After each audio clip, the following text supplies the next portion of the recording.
Talk Tennessee football with Mike LaValle from Last Word on College Football. You can tell the insight and the knowledge into the program and the personnel. Subscribe to my YouTube channel for college football talk coast to coast. And, of course, the long-form conversations on audio, Podbean, iTunes, and Stitcher. So Jones is gone. The replacements that are typically brought up when a big-time job is open are John Gruden and Chip Kelly and the like. But then the actuality is that a coordinator on the rise is typically hired. So who do you think would be in the running? So I think to answer this question, you have to understand where the athletic department at Tennessee is. John Currie, new athletic director. This is his first season, took over in the summer. This is really his first big hire. Had a nice hire on the baseball program, but again, this is Tennessee, so he's going to be judged wholly and completely on his hire at football. Also, he was at Kansas State beforehand, so he, not a lot of a lot of stability there with Bill Snyder. Kind of hard to get rid of a guy who the stadium and field is named after. So this is Curry's first big time move as an athletic director. I think what he sees, I think he's seen in the Tennessee's past history with Butch Jones and Derek Dooley. They kind of went out and got a guy who they thought was good X's and O's, was a scheme guy, but not a big brand guy. Didn't have a personal brand. I think Curry's going to look for the home run hire. The one thing Dave Hart did for Tennessee was to get Tennessee back financially stable. Tennessee was having terrible problems program-wise, financial stability a few years ago. So I think the one thing Dave Hart did well for UT was get him kind of back financially stable. So I think John Curry's going to look for the home run hire, the coach that has the personal brand and can come in and re-energize that. If I were John Curry, the first two calls I would make are Bob Stoops and John Gruden. And I would make those guys say no. Bob Stoops has been pretty clear that he doesn't want to coach again. The great thing about Tennessee is it's a little bit closer to Ohio, same conference as his brother. He doesn't have to play Oklahoma. So if he wants to coach again, Tennessee is a great situation for him. But he said he doesn't want to coach. You look at John Gruden. A lot of people kind of make fun of this, kind of laugh at this. But if Gruden does want to coach again, this is another situation kind of like Stoops. If he is interested in coaching, this is the perfect fit for him. His kids there, his in-laws are there. His family decisions. If he's going to put the hours and time on the road, it's good for the wife to be close to the in-laws and that kind of stuff. So if he wants to coach again, if he wants to try college football, Tennessee is the ideal situation. Again, he's got a great personal brand. It would be tremendous for the program. So if I'm Curry, I make those calls. I at least make the calls. Guys, open checkbook, what would it take? I would make them say no.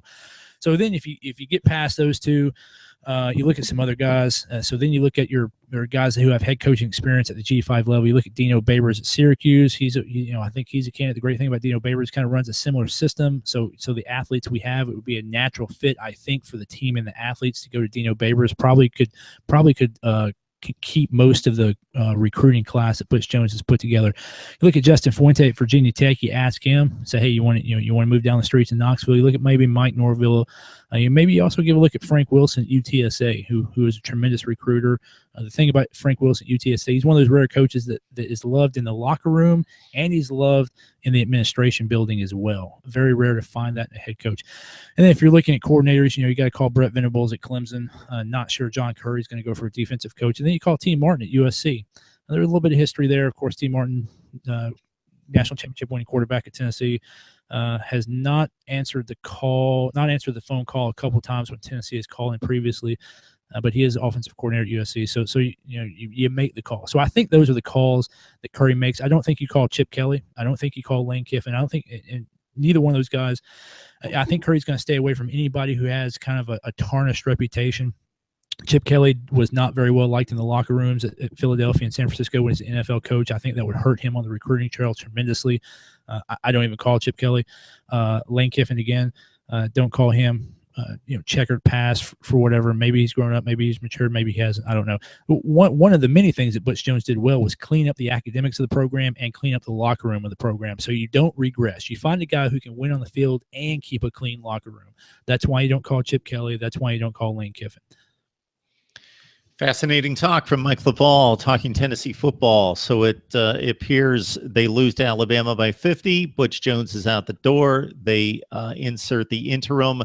They go on the head coaching search for a big name to kind of keep intact actually what Butch Jones, despite his detractors, what he has built there at Tennessee in regards to a recruiting base and personnel on the roster currently, and march on from there. Yeah, Mark, that's a good point you bring up. And a lot of all fans are not happy right now with Butch Jones, but it's important to remember that Jones has done a lot for this program.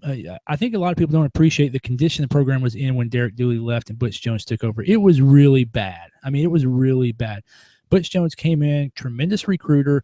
He really revitalized the academic portion, cleaned up the locker room, cleaned up the academics, and got Tennessee back to a level now where this is going to be a good job for somebody. They're stepping into a team that has a lot of talent, good facilities, a program that's financially healthy, a young athletic director that looks like he's making a couple early good calls.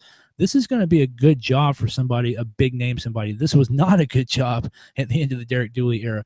So a lot of fans are frustrated with Butch Jones right now, but it's going to be important to remember when we look back at this in a couple of years that Butch Jones really did a lot for Tennessee. Didn't get us to where we wanted to be, but brought us a long way from where we were.